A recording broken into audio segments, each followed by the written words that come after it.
What's up, everybody? This is RadTechShoe, and I am bringing you my first installment in my Rad Reviews. Now, what Rad Reviews are is essentially I take a video game that is too big and lengthy for me to do a proper LP or walkthrough on, and I just break it down in simple, steps, and I break it up into categories, and I grade them on each category.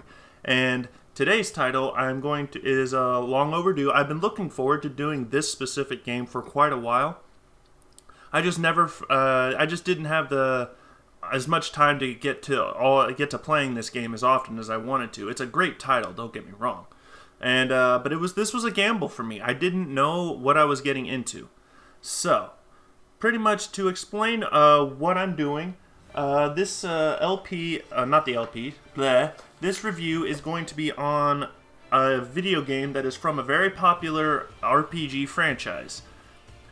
And my expectations going into this game were moderate because I had already heard of this title and its sequel. However, I'm going to be playing the first installment of the Tales of Xillia. Tales of Xillia has a sequel that just recently came out, so this one was obviously, in my eyes, before even looking at it, before knowing anything about it, I'm like, okay, so this game has obviously been good enough to warrant a direct sequel. The Tales franchise has had multiple titles, but I never played them, I never knew anything about them, I just knew that they were RPGs. And the Tales franchise is popular, not as popular as Final Fantasy, but it is still popular and well enough known. So my expectations going into this game were moderate. They weren't too high, but it wasn't low garbage. I knew that I expected this game to be good and for it to surprise me in a few ways, and it actually did surprise me. This was definitely a great title. And I strongly recommend it for anyone who's looking for a surprise RPG to, spend 40 to 50 hours playing. So that's how long it took me to beat this game. 40 to 50 hours. And I will go through I will break it up into 5 categories. I will break it up into story, combat, the audio and visual, the core game mechanics outside of combat, and then bonus extra content. I will be breaking up into 5 categories with 5 possible points in each category for an overall max score of 25. So, without further ado, we are going to get started, and I'm going to explain to you what I liked, what I didn't like, what I thought, would kind of help, what I thought helped the game, what hurt the game, and stuff like that. But overall, this is definitely an amazing title, and I strongly recommend it to anyone who likes RPGs and wants a surprise pick. It's no surprise that this game had a direct sequel. It's no surprise. This game was absolutely outstanding, and it surprised me in several ways. So here we go. Let's get on with the review with our first part, the story of Tales of Xillia. Alright, so right off the bat, you're allowed to choose between either Jude Mathis or Mila Maxwell. You get to choose who the main protagonist is, but it doesn't really affect the story all that much. But as Jude, you're a prominent medical student, you're like one of the aces of the class, and you're on your way to go see your professor in order to let him know he's been nominated for some prize or whatnot. And you're pretty much wandering around town, and as you're looking for him, you eventually come across this girl who's walking on the water. And you're just like, okay, what's going on here? So Jude notices her, and curiosity obviously gets the better of him, because if it weren't for curious characters, a lot of video games would have very little going on in them. So he follows her as she breaks into this secret laboratory, trying to figure out what she's doing, and, he could just leave, but he decides to follow her. Not the smartest move, I'll admit, but it's what gets the story rolling. So he travels in through the sewer system after following her, runs across a red girl. The red girl kicks his butt, but eventually Mila teams up. Mila is her name, Mila Maxwell, the Lord of Spirits. She and Jude team up, and she says that they're looking for something, that she needs to find something, and lo and behold, what she finds is the Lance of Kresnik. The Lance of Kresnik is this device that apparently absorbs mana from everything around them, humans and spirits are essentially the life force of the entire planet, so this is a bad weapon that needs to be destroyed. Upon trying to use her 4 greater spirits, one of each major element, to destroy the lance, the girl in red that they fought earlier comes back and activates the machine, and it will eventually cause all these sorts of problems.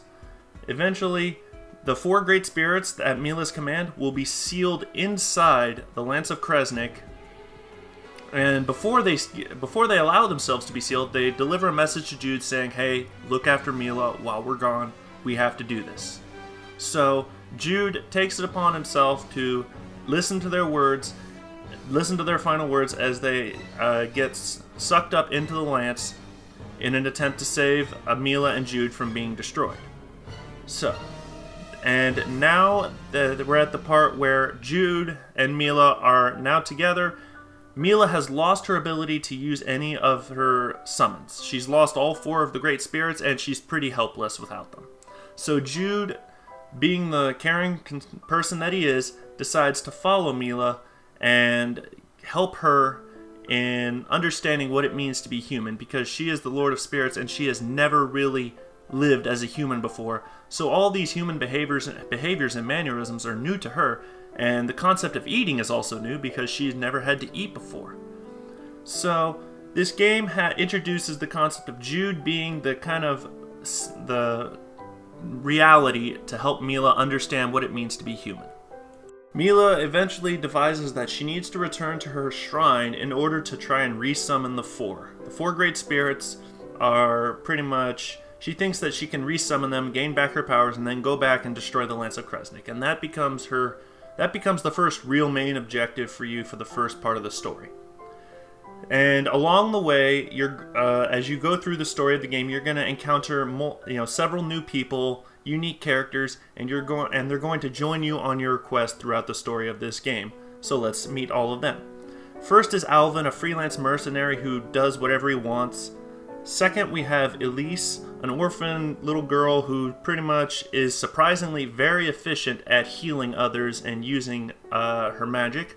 Then we have Rowan, a butler who is a retired military tactician.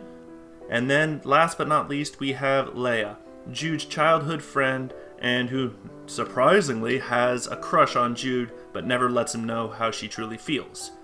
So, with this unlikely group of heroes, they move together throughout the storyline to challenge 2 great kings, King Noctigal and King Gaius, both of which are threatening the world in their own way, and they need to be stopped, and it's up to Jude, Mila, and everyone else to set them straight and restore the balance. And along the way, there's plenty of loops and twists and turns. There's quite a few surprises and backstabs and treachery going on. I'm not going to spoil who does what and so on, but this story actually kind of surprised me in a few ways. I wasn't expecting to bond with some of the characters the way I did.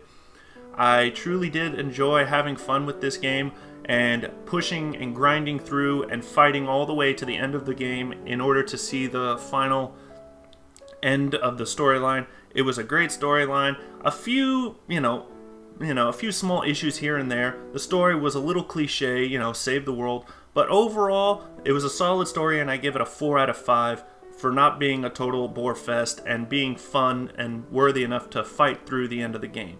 And now we move on to the combat system. The combat system in Tales of Xillia is actually surprisingly complex and deep right off the bat. There's a lot going on right here, as you can see, and this is showing you what later in the game. Right off the bat, it's not nearly as crazy as this, but I'm going to go through and explain everything in a more simplified manner. So you're pretty much running around, and you run into a creature, you initiate a little fight with them. They're on one side of the map, you're on the other side, and you run forward and you start wailing into them.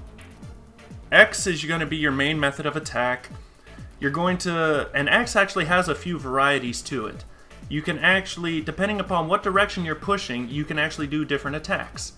For instance, if you push down while pushing X, your character will sweep the ground and knock the enemy to the ground. If you push up while you're pressing X, your character will try and lift them into the air and do an air juggle. And so there is a nice variety of X attacks depending upon how you want to assault your enemy. So it is a little repetitive right off the bat. There is one key important factor in this in the combat system to break up the monotony, and that is the arts. The arts are essentially your magic attacks. All characters have the ability to use magic attacks, and with different characters, they each have their own special arts and skills. So, but for the most part, the arts are what's used to break up the monotony between button mashing X. So, without further ado, now we will head into detail about what the arts are exactly. So, as you can see here, you can perform arts, and all the other characters in your party can also perform arts. What is unique about this is that there are linked arts, which are when you're linked up with another character with that line you may have saw connecting me and Mila. If you're linked up with a partner and you perform a certain art, your partner can perform a certain art, and you can combo them together into what's known as a linked art.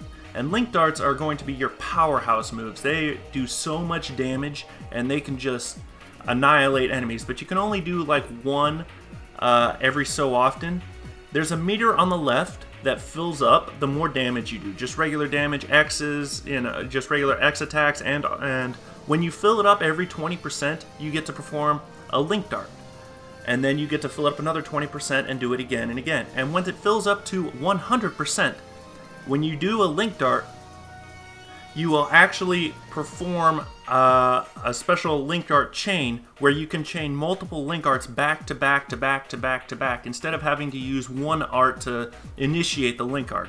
So you skip a step every now and then, and it allows you to chain massive combos together for massive damage, and the end result can actually look something like this.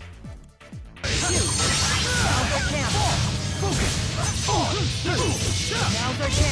go! Roger.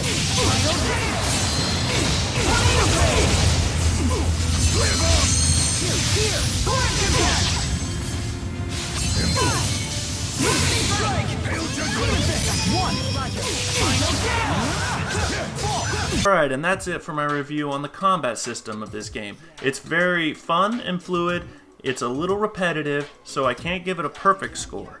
So it's going to get just a 4 out of 5, but even still, it's worthy of praise, and this will conclude my review on the combat system, and next is the video and audio qualities of the game.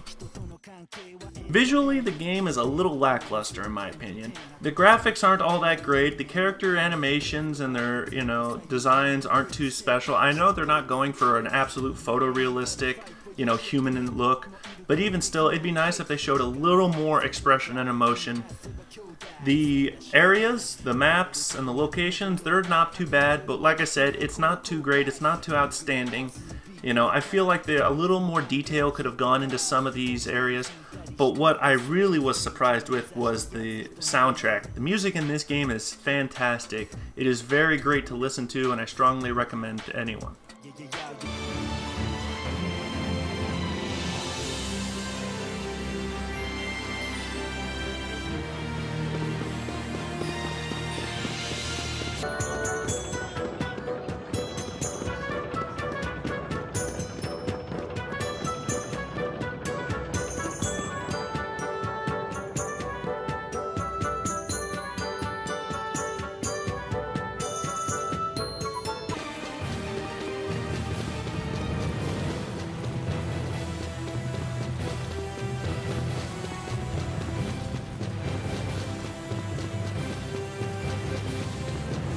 Commandeer the bridge. That it up there?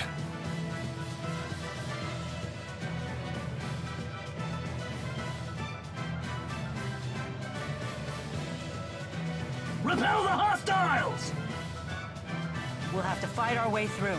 The voice acting is not too bad either. Some of the voices you hear are the voices you would expect coming from certain people and certain characters. The skits, however, even though the skits are technically bonus content in my definition, the skits alone are worth watching and listening to. Some of them are kind of cheesy and dull, but some are very entertaining and amusing. Bad? It's, direct tethering is something a spirit and a human do when, Since we were together constantly, he was able to fill me with loads of mana.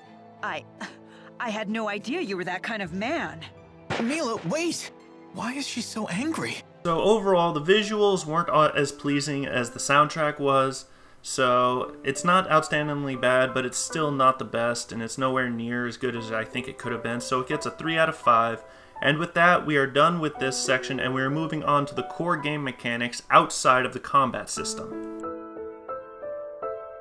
So RPGs are synonymous with items and abilities and stuff like that, so the item menu I'm not going to even bother with. It's just use items, get their effects, like potions and whatnot, so on and so forth. The arts I went over with, but here is how you equip them. You pretty much use the left analog stick and choose what ability you want, and how you use each ability is dependent upon your input on what direction you're using the left analog stick, or if you are or not pressing L1. So you have two pretty lists you can make and customize, so make sure you pick your arts well, and other characters that you're not in control of automatically have access to everything. Equipment, nothing new for RPGs, just equip whatever equipment you want in order to increase your stats. The Lilium Orb is how your characters get stronger. Whenever you level up, you don't automatically increase your stats. You get these GP. And these GP is what you use to buy increased stats. So as you can see right here, I've got to buy one more stat over here on the left, and once I purchase it, I not only get an increase in my intelligence, but I also learn Assault. On the Lilium Orb, when you purchase all the orbs in an area around the border, around the edges of a certain section, that section will become highlighted, and whatever ability is in the middle you will now get as well. So as you can see, these middle abilities, once you complete the areas surrounding them, you gain that ability also. And some of them are skills, some of them are actually arts, like right here is the Flame Ring, which I have yet to get. But so using the Lilium Orb is what you need to do in order to increase your own skills and abilities. Skills right here is the number of skill points you have, the number of skills you can equip. So the more skill points you purchase, the more skill points you get, which you also get out of the Lilium Orb. You equip the appropriate skills based on what you need that character to do, so on and so forth. Nothing too special or fancy here, nothing I haven't seen before. Just make sure to get as many skills as you can based on how many points you have. So as you can, and once again, make sure you do this for each person in your party. Don't just do it for yourself. Otherwise, your teammates will be sorely lacking when it comes to combat. So that's pretty much it. The Lilium Orb is what gets you skills and arts. The strategy, this is where you set up your teammates and their support AI behavior. You can tell them whether you want them to be aggressive, whether you want them to be cautious, use magic, use melee. You want them to link up when they're not linked with someone, so on and so forth. So the strategy is actually fairly useful, but it's not absolutely essential that you master it. The event list is if you're lost and you want to know where you need to go or what side quests you have yet to finish or you want to, prioritize next, you can go and do that. So at the top you see me toggling between Jude's story and Mila's story. Jude's story is technically what I did first. When I first played through this game, I did it as Jude. I picked Jude as the main character. This is my second time through, and now I'm doing it as Mila. And a lot of stuff got to carry over, but I'll go through that later. So right here, you can look at the skits. Any skit that you've already seen goes in here, and you can watch it again and again and again. So if you like certain skits, go right ahead, knock yourself out, and enjoy them repeatedly if you so desire. Records. You pretty much look at the records and it's not, they just give you the basic stats, how long you've played, how many things you've found, how much time you've spent with certain characters, and so on and so forth. It's nothing too in-depth, but it is kind of deep if you care about such things. I personally don't. I just wanted to show it to you just so you can see all of the stats that the game holds onto and keeps track of, just in case you're curious. So that'll pretty much do it for this section. We have one more core game mechanic we need to go over, and that is the shop system, the shop mechanic. And the shop mechanic here in Tales of Xillia is actually quite surprising. I don't remember ever encountering something like this before, but it was rather interesting. So as you know, with most RPGs, I'm assuming you know by now, that when you progress through an RPG, you pretty much as you get further and further in the story and you go to new areas, you go to shops and they have more items than the shops that they had back in the beginning of the game. Here, this is not the case. As you can see right here, we got items that are coming soon, coming soon, coming soon to a shop near you, and so on and so forth. Well, what it is it's your responsibility to expand the shop's inventory. How you do that is fairly simple. what you need to do is, you can see they have the most basic of equipment, and once again, weapons coming soon, coming soon. So in order to expand their inventory, literally expand, that is what you're going to have to do. Right there you see the expand feature. This lets you look at all 5 shops: item, weapon, armor, accessory, and the food vendor. This lets you look at all 5 basic shops in the game, and you can see their level. Right there you can see the weapon shop is level 4, armor shop is 2, accessory, food, and item, they are all 1. You expand them in order to increase their inventory. If you don't expand them, you'll never get access to greater weapons, except for the stuff you might find out in the wild, but that is very rare, very difficult. It's in your best interest to expand the armor and weapon shop specifically. I recommend those 2 you focus on. Everything else can kind of be secondary. Excuse me. So what we've got here is, if you notice on the right, next to each thing, there's a symbol with a ×2 right next to it. When you donate, you can donate 2 things. You can either donate materials or money in order to expand the shops. The items, the symbols right next to it, you see it's on a rock, and the one right above it is a bird, then a leaf, then a fish, then a bug. Those are the types of materials that shop is taking in bonus points for. So if I donate something for the weapon shop, and it's a fish-related material that I got in the wild from defeating enemies, it will not only get me points, it will get me bonus points. So right here, we can look and we can donate materials. So we're under the rocks section right now, so we got iron, sand, and silver ore. If I donate them, I will get ×2 experience for each item. So each iron sand is worth 20 points, but since it's a ×2, it's now worth 40 points. So silver ore is worth 60 points, now it's 120 points, so I'm going to donate all of these. And then we level up the food vendor shop. And this is all the stuff that is now available. They got all this stuff in now that we've expanded it. This is all new. And when you expand and level up a shop, not only does new stuff come in, but also what was previously available is now at a discount. So it is definitely in your best interest to level this stuff up high if you want good stuff, and if you want it cheap. So, and then I'm donating materials that I found out in the wild. It's not like I bought these things just to use them. This is stuff you get off of beating animals. So let's go ahead over here to the armor shop, and you can see it wants leaves, so let's go ahead, plant related stuff. So we got wood chunks and we got wild grass seeds. So we're going to donate all of these, and we're going to expand the armor shop significantly. It was at level 4, mind you. Now it's going to be at level 12. So, and look at all that stuff we now have. So this is all the stuff that's new, that's all the stuff that's at a discount, so it is strongly in your best interest to level stuff up. This is a definite plus in my opinion. It gives you the ability to determine how far you want your characters to progress and how much good equipment you want them to have. That'll pretty much do it for the overall review of, not my review, for this overall section. So for the core mechanics outside of combat, it gets a 5 out of 5. It was outstanding, and it gave me a level of customization I had not experienced in RPGs before. So now we're moving on to the 5th and final grading section, bonus content. There's actually a lot of extra stuff and goodies in here. The skits are also fun. Like I said, I mentioned that they are also bonuses, but they're just so fun to watch and stuff. It's fun to watch how they interact outside of combat, and you learn more about characters and stuff like that. Another feature is DLC. DLC, you can buy outfits and equipment for characters, and the cool thing is sometimes the outfit will actually change the music in the game, depending upon what outfit you have certain characters wear. So, and DLC also has a bunch of other stuff, like you can buy money or levels off as DLC.